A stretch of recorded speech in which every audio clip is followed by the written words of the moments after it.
Hello, my lovelies. I'm Ginny O, the author with no last name, and today I want to talk about world building and the discourse.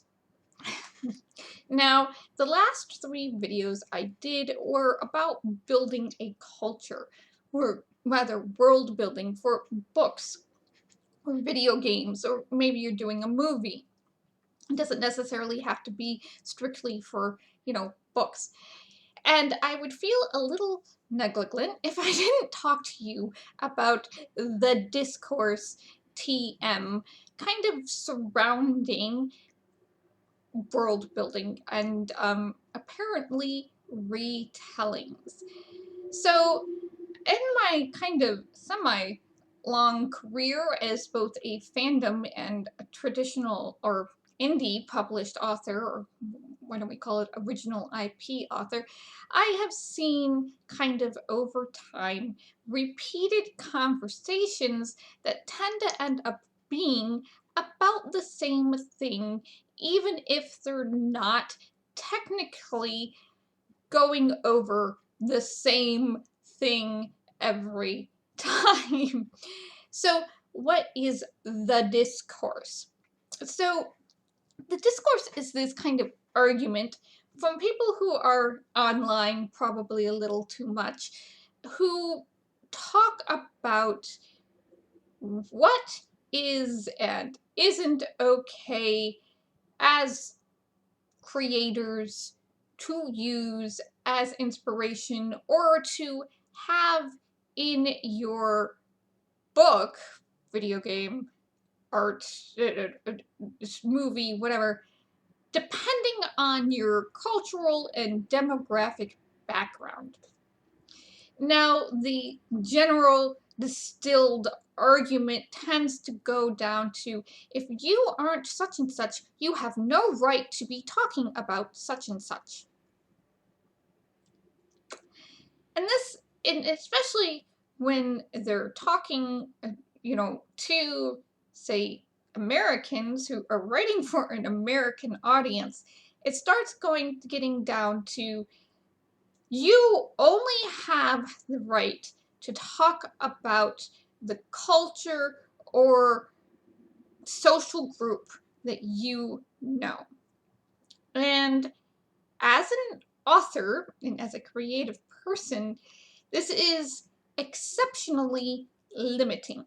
I believe the latest discourse is over Greek retellings, and that there are some readers, particularly modern Greek cultural readers, who are kind of disturbed or maybe even offended by American authors writing for American audiences and published by American publishing companies, taking ancient Greek myths, which, by the way, are technically in the public domain at this point and have always been oral traditions that got written down and varied from region to region.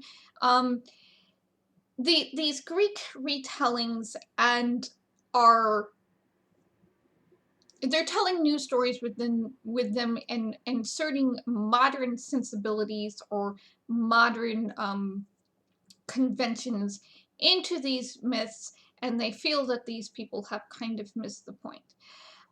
And they'll be like, this particular one is bad, but this one, usually Percy Jackson, is good because he didn't focus actually on the gods, he focused on their children.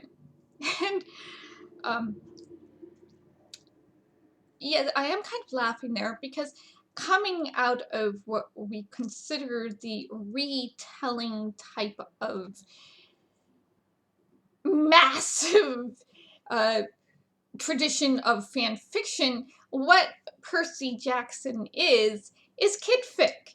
To me, it's just simply, you took a canon group of characters that happen to be in the public domain, and then you gave them children, and now the children are having adventures. And that is literally kid fic. Like, Enola Holmes is, I believe, kid fic. Like, things like that.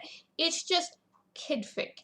And so, you know, it is this human nature to take something that we've seen, that we've heard, that we've liked, and to, you know, maybe there was something about it that we didn't precisely like, and we want to we want to twist it so we can, you know, maybe we want to make it more problematic, or maybe we want to seem making it seemingly less problematic in a modern, you know, from a modern viewpoint. So we want to retell it, and that, you know, or we see, you know, we're exposed to something, you know, some culture or some myths or whatever, and maybe it is not from our ethnic background or racial background, but we still want to include it in some way because it has fascinated us or whatever. So we decide to retell it. Now, there have been authors who are telling stuff from their own experience and have been misconstrued and gotten, you know, lots of hate mail because they're like, oh, well, you can't tell that from your experience. Only this experience is valid. And it can become very, very controversial in discourse very quickly. And so even down to adjectives, like describing peoples of color skin. There is the discourse around you talking about people of color skin, especially Africans and African Americans, using food language, like calling it chocolate, or I would include hazelnut in here because it's a food rather than, most people think the food rather than the tree, but chocolate or coffee, and they dislike that there are people in the African American community who dislike that type of adjective terminology because they see it as exotic and fetishizing Black people, because American slave owners would keep specific African Americans that they found beautiful as, you know, pleasure slaves and have children on them. And there was like this tradition of, you would have so many generations of interracial, essentially breeding, to make the perfect skin color. As an author myself, having read all the arguments about this, I have decided that I am going to stick to brown. Light brown, medium brown, and dark brown. Or brown almost black. Because I get tired of people inferring and assuming things based on, you know, adjectives. There are not a lot of brown things that people associate good feelings with to call brown skin.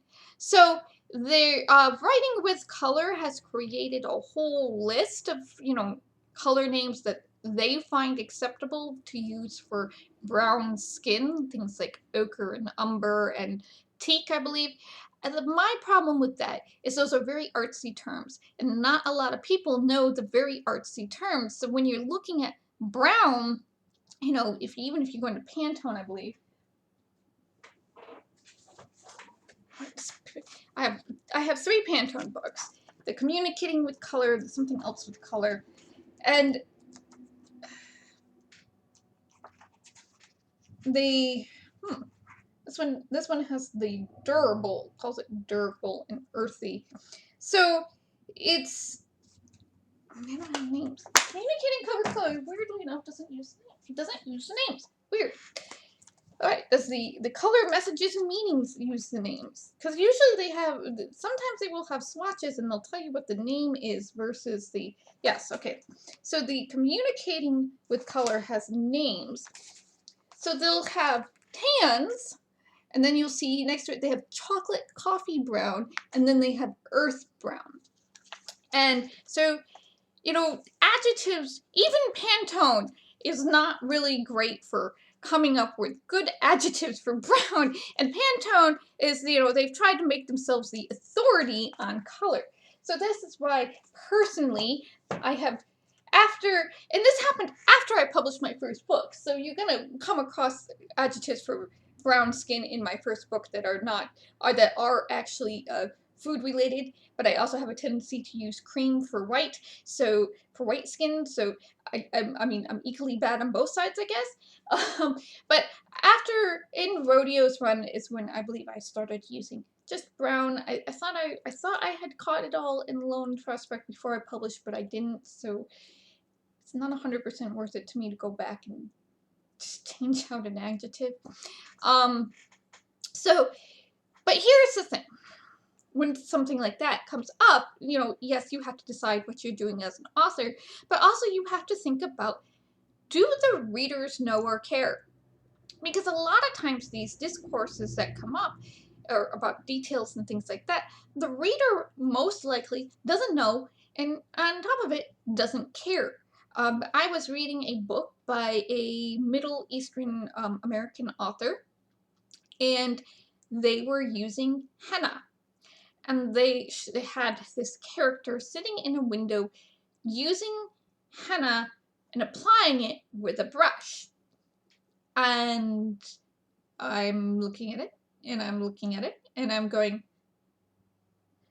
I've had kind of a fascination with henna since I was 14. Now, I have never done it, and I doubt I ever will, because I am not, obviously, Middle Eastern, even though it is, to them, an open culture thing. But I've just never had it done, mostly because I don't think I could sit still that long.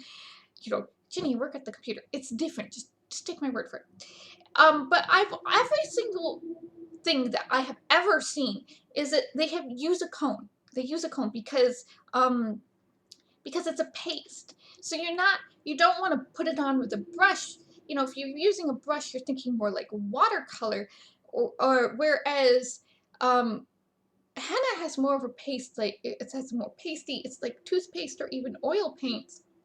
So when you're putting it on with a brush, you're going to have these very obvious strokes. And so when you're putting on with a cone, you can put it on your skin smoothly with a cone. And it pulled me out of the story, especially when I double-checked the author's cultural identity. And I went, you ought to know this. This is very weird. But then I went to the library, and I was talking to another patron, and she was asking me about the books I was reading, and I explained to her that if you like this type of story, you probably like this type of story. Though I do have to mention there's a couple things in here that, might be considered problematic.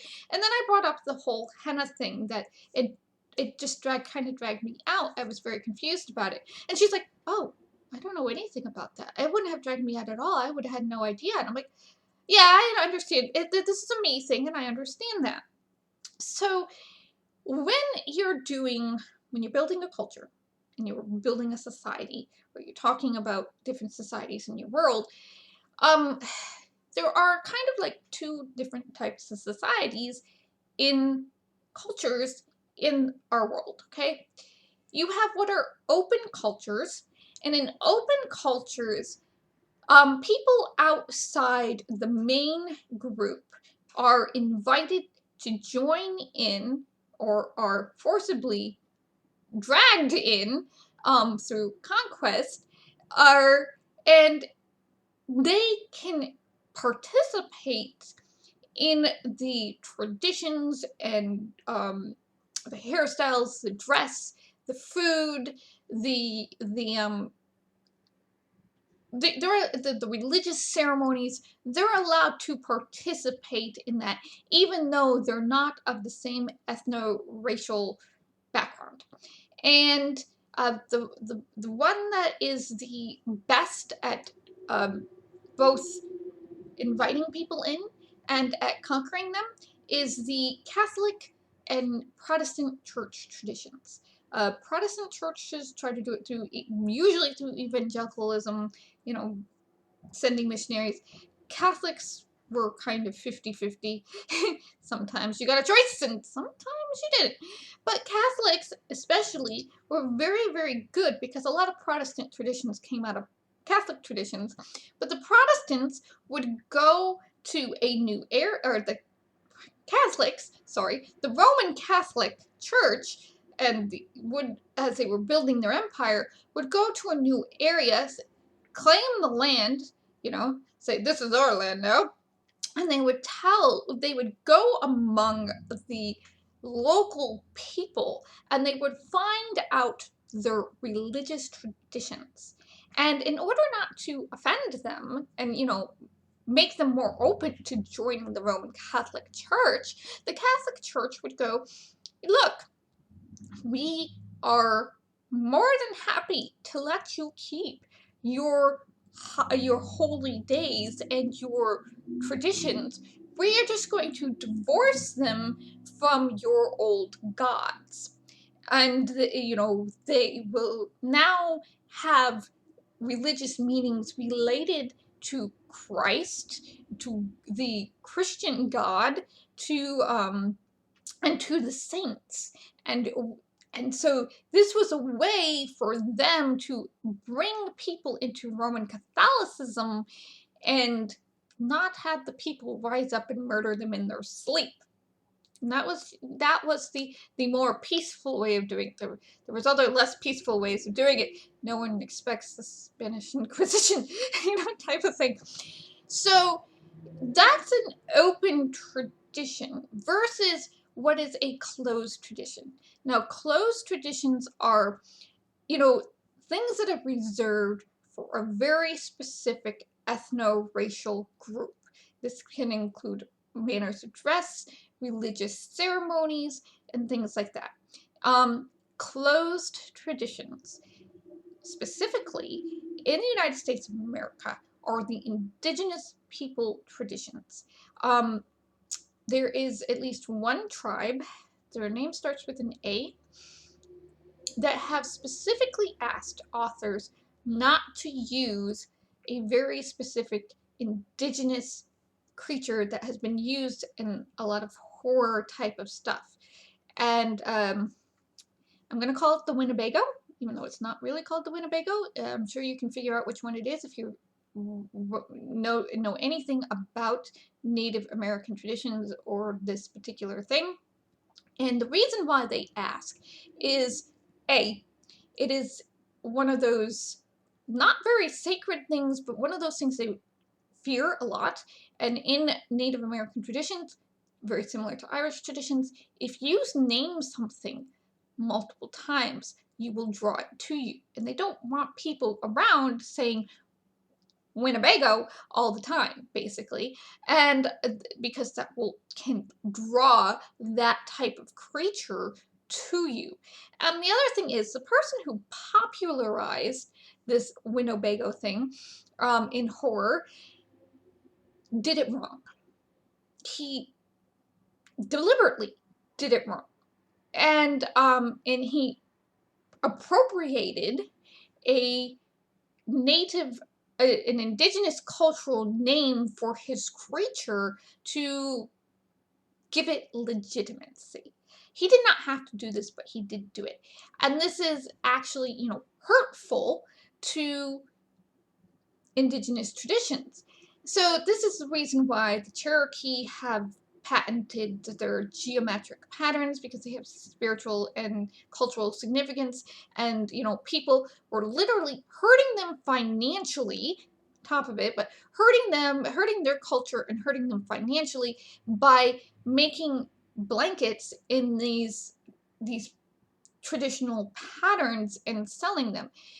Stephanie Meyer, who did the Twilight series, the tribe that she used, she has actually quite literally physically hurt them and financially hurt them through the Twilight series. She has actually made their lives worse rather than better. Now, good representations of using, Native Indigenous American culture is the Pleasant Company. When they did their doll that was part of the Nez Perce tribe, they actually brought in members of the Nez Perce tribe to consult. And then the latest season 4 of True Detective, they consulted with the Inupiaq and Inuit tribes up in Alaska about their representation in True Detective Season 4. Now, every bit of discourse I've heard about around Season 4, I have not heard anything from the tribes about how they were represented poorly. So, if you are a person who is not part of the Native American culture, and there are authors who are being published that are part of the indigenous culture of America, it is probably highly likely that you should not include them. I have read Patricia Briggs' Mercedes Thompson series. The first one I was like, I'm not entirely sure that this is a great idea. And then we got to like book 6 or 7, maybe more, and she started doing things, and I had to, basically, I stopped a couple after that because I was very, very concerned and very going, if she had consulted with somebody of the tribes, I don't think she would be doing this in her story. While she had the lore, as far as I'm aware, correct, the way she was implementing it was very, very, since I'm not part of that tribe, I can't say it was offensive, but it made me, as a white person who has grown up in an area where there is a lot of tribals, reservations around, and everything is named after the tribes, it made me very uncomfortable. So I stopped reading it. I stopped supporting her type of thing and those things. That is the closed culture. Closed culture things that might be considered closed culture might be things like cornrows might be considered closed culture, because white people hair, it's not really good for white people hair to be doing that unless you have really, really super dry hair, which is why Africans do cornrows. The bandeau knots, I've heard yes and I've heard no. But if you go over to, say, Japan, and you want to try on a kimono, there are entire shops dedicated for tourists to be able to try on kimono and wear kimono. All they care about is that you do it correctly. If we're going to talk about that, we might want to talk about Hellsing. I mean, Hellsing is written by a Japanese author, and it is a story about Dracula, basically. A retelling about Dracula and what Dracula kind of in the modern day, and Nazis and all that. And is this, if we're going to talk about white people can't write about Japanese culture, then is Hellsing actually okay? Because this is a Japanese person writing about white culture. So, I find it really, really limiting to say that. And my personal point of view is it a open culture or a closed culture? And as far as the Greek retellings go, the unfortunate fact of the matter is you may, as a Greek person, be very uncomfortable with it. But Greek culture, particularly ancient Greek culture, and I'm going to assume modern Greek culture, was a very open culture. Before the Latvians and the Etruscans became the Romans, and before the Macedonians, everybody in that area of the world was kind of, they were taking each other's gods and taking each other's traditions and cultures and kind of assimilating them and merging them together. So if you're looking for, ancient Canaanite gods, you are going to literally have to be put in Canaanite gods in order to get anything that's not remotely, has not been like blurred with Egyptian or blurred with Greek or Roman and Greek merging together.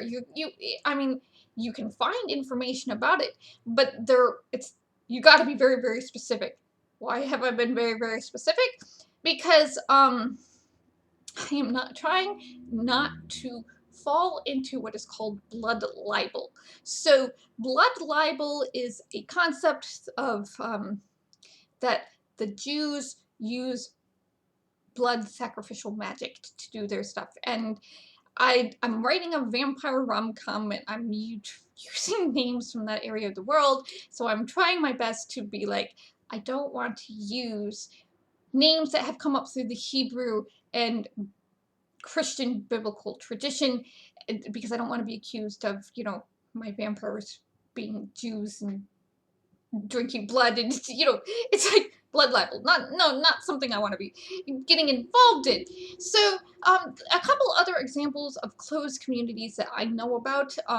One is the Amish community. He's like, well, can't you convert to being Amish? No, you're kind of mixing that up with the Mennonites. You can convert to being Mennonite, but the Amish community is rather closed. They don't even interact very much with the communities, the English communities. They call everybody that's not Amish English. So around them, we have a lot of Amish that are moving up here from Pennsylvania in my area. So I'm getting to see a lot of the horse and buggies. They will sell to you occasionally, depending on what type of Amish it is. They might let a documentarian in to look at things.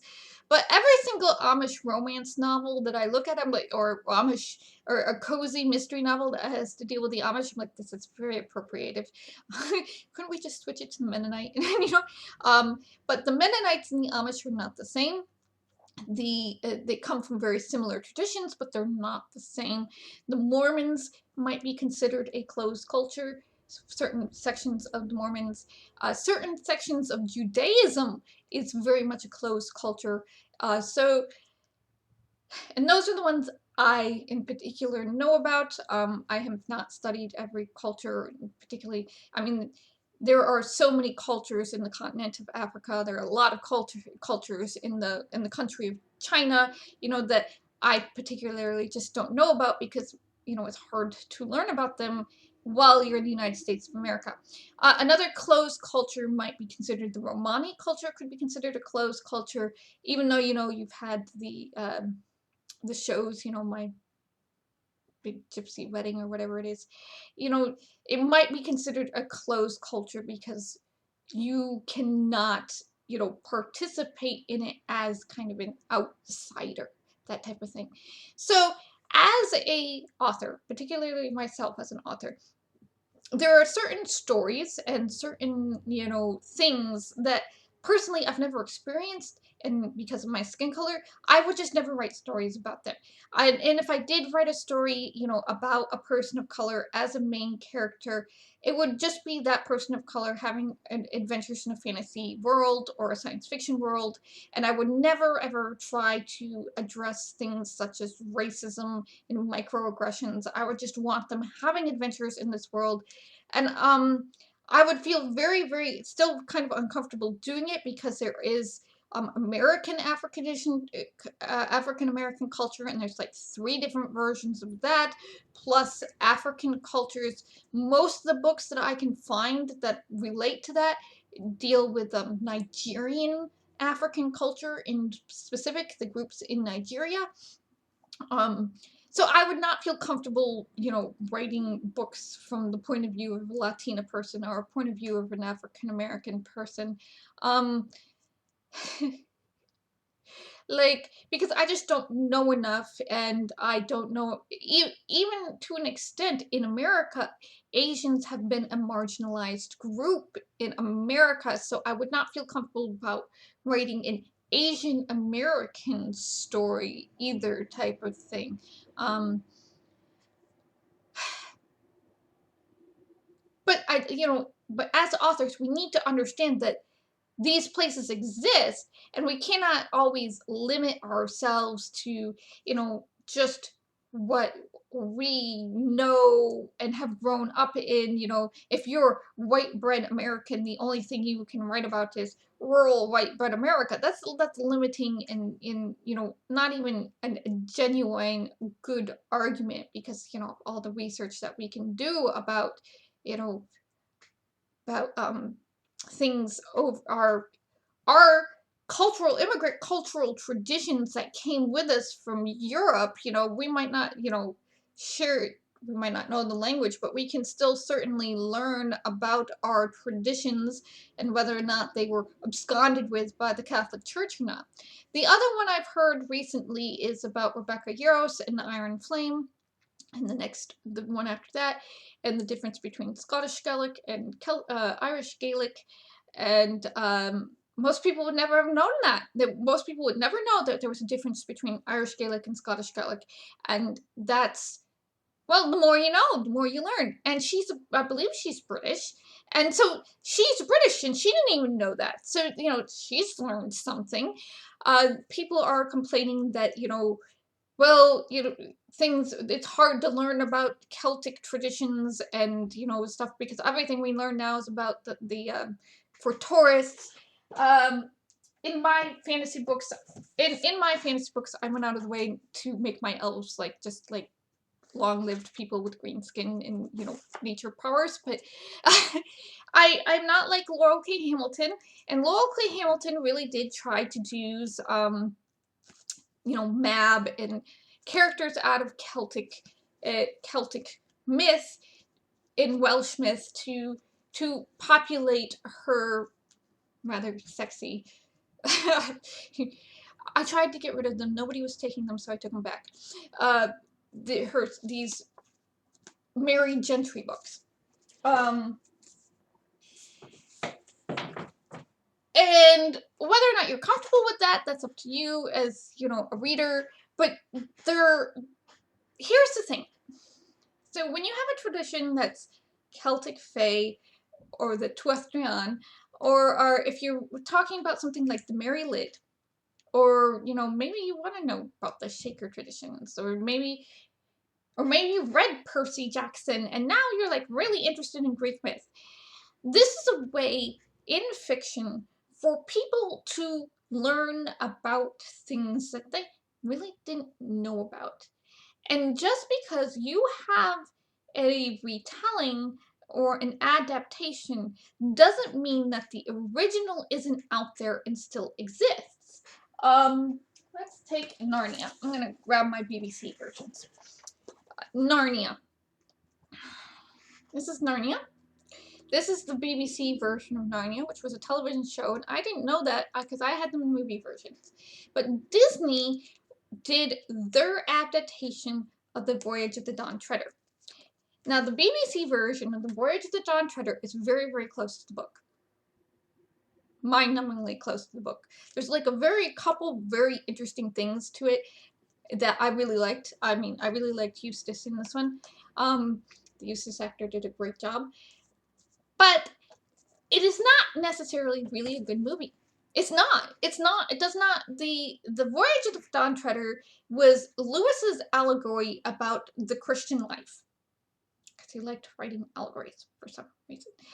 And it does not have a well done arc. There's really no great plot to it. So when Disney got around to do it and they made their adaptation of it and they changed things, yes, people got upset that they changed things in The Voyage of the Dawn Treader, even though The Voyage of the Dawn Treader was really like one of the longer, tedious types of books that even though it's very thin, it's kind of hard to get through. And there's some really good things in it. But you see, Disney kept some really good things, and then they added, and changed a few things so that Eustace had a better growth arc in that, and there was more of a reason why Caspian was actually out there looking for the Seven Lords, and, the swords being more important, and, them going to the end of the world being more important. It had a better plotted arc than the book and the original adaptation. You have to also remember that in this original adaptation, if you had the VHS, Prince Caspian and The Voyage of the Dawn Treader was on the same VHS. So you had to have this, they had an intermission. I was like, oh, you love me. But there was an intermission for that. That was really kind of cool and everything. So, but the book is still there. With Greek retellings, Ovid and Iliad and Odyssey, they're still there to be learned about. You know, you can still go read summaries on Wikipedia or pick up cliff notes or find translations. You know, they're still there for people to learn about and enjoy. Let me see. Can I find that real quick? Because we're going long. Yes! Down it goes. Too much stuff. This is... Aha! Right. So this is what I had as a kid, was I had the Myth and Legend of Greece, and it's by Carl Fisher. And basically, it's this really, I think wow, it's from a publisher in Ohio that no longer even exists.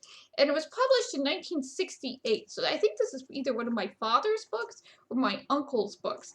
And it goes over discord at the wedding, the judgment of Paris, the Queen Helen, Queen of Sparta, the Thousand Ships, Achilles, the war continues, the fall of Troy, Agamemnon, the adventures of Odysseus, Odysseus reaches homes, you know, the creation of things, the beginning of man, Demeter and Persephone, goes over to Dionysus. It just has, oh, it even has Phaethon in here. So it has a whole bunch of stuff about, it has Jason and the Golden Fleece, Hercules, Perseus and Pegasus. It goes over quite a bit of Greek stuff, and it's not, you know, and it's not written in like a tedious way. It was written for kids and teenagers in 1968 to learn about, you know, Greek myth. Or, you know, they can go and pick up a copy of Bullfinch's Mythology. And Bullfinch's Mythology, because it was written in a time when people were not getting this 100% classist type of classicist education, so it was written so people could learn about, you know, it has the Age of Fable, which is Greek myth, the Age of Chivalry, which is, you know, the mythical history of England, so it has Arthur in it. It has the Britons, it has the Mabinogion, which has a bunch of stuff, I believe, about the Welsh. And then it has the legend, and it has a whole section on stories from Charlemagne. So Bullfinch's Mythologies. It was written for people to be understanding of myth and fable and myth when they didn't, you know, they didn't go to university and have a whole classicist education. So I picked this up after college because, you know, it interested me. So the whole thing is it an open culture or a closed culture? Can you learn about it? And having a new retelling and having a new adaptation is not going to, you know, change the old thing. And in fact, it might inspire people to go learn about the old thing. And if this makes you uncomfortable, and if you don't like it, okay, you're entitled to your opinion. Now, do the work. Write your own thing that makes you comfortable, that will inspire others to come learn about your thing. Or if it's some sort of cultural thing, like a handicraft or whatever, or even if you just want to tell the tale yourself, you've got a phone. You've got, you know, I'm sure you have a phone. You're on the internet somehow. You have a phone. A phone usually has a camera in it nowadays. You have a phone, you have a laptop. Make your own video. Talk about it. Fight back against the, you know, the misinformation. Make a review with the book. Or, you know, start up a channel. Get together with your friends. I saw one thing about this, that there was people who were upset about, you know, German stories being pretty much overtaken by Grimm and then by Disney. And people were like, yeah, all these Eastern European, German Eastern and European stories, they're great. We would love to hear about them. Please get together with a group of your friends and make a channel. You know, make a channel and tell us about these really great, you know, myths and legends and fables you have, so we don't lose them. The only way that you are going to lose something like Mary Lyd traditions or, you know, Greek and Roman traditions is by not sharing them, by not letting people know in them. If you are not part of a living closed culture, and you know, you're part of this modern culture that's such a messy mosaic and melting pot of things, and you want other people to be excited and to know about your culture, then you have to share. You have to put it out there and you have to share. And you know, people are not always going to get it right. Even people within your culture are not always going to get it right in your opinion, and that's it. It's going to happen. And screaming at people because the experience that they're writing about, that maybe they've talked to somebody else who has had that experience, is not 100% aligning to your experience, is not helpful. I mean, especially if you're going to be writing about a neurodivergency or LGBTQIA issues or race issues, that, you know, if you're going to be trying to address any of that, even as a person of color author, you know, your lived-in experiences are going to be different than somebody else's, and, you know, don't worry, you're equally valid, type of thing. And a lot of times when I talk to authors of people of color, I've had people of color go like, could you write me a book about X, Y, Z? And I'm looking at them, I'm not comfortable doing that. I wish you would do it. Please, I am not inspired by that idea, and I would have no idea where to begin. Please, you go write it, you know? But a lot of times when I talk to them or I see them talking about this online, they would rather that you put in the representation, you know, do the research, make an effort, and then not have it at all. I mean, so you also have to remember sometimes the discourse is just, you know, there are people who are concerned and it is valid discourse, and other times it's just for clicks. So just be aware when you're building a culture, and if you're using a real world culture to make your culture, you might stumble into these pitfalls. And be aware of which cultures are open cultures that are pretty much okay to draw inspiration from, because if you went over there to the culture and you're not part of that culture yourself, they would embrace you and let you participate, versus closed cultures where in reality, if you went, you know, and watched, you're just being an observer. You are not allowed to participate, and there are things you cannot do, you know, eagle feathers and things like that. Specifically bald eagle feathers. I'm not gonna say like you can't wear like robin feathers, or, you know, pretty cardinal feathers or something, but, you know, certain feathers have spiritual significance to, you know, Native American cultures, and so, and, you know, are used for shamanistic purposes. So just be aware as an author. And by the way, your publisher is just not going to care. An American publisher publishing American authors for American audiences are not going to care that you have taken a Greek story from the public domain and retold it for American audiences with American biases. They're not going to give. They're just there to make money, and if they think they can make money off of it, they will. All right? If you are still here, thank you. I know we've gone long. Take care of yourselves, my lovelies. Stay safe, bless, and I'll see you in the next video.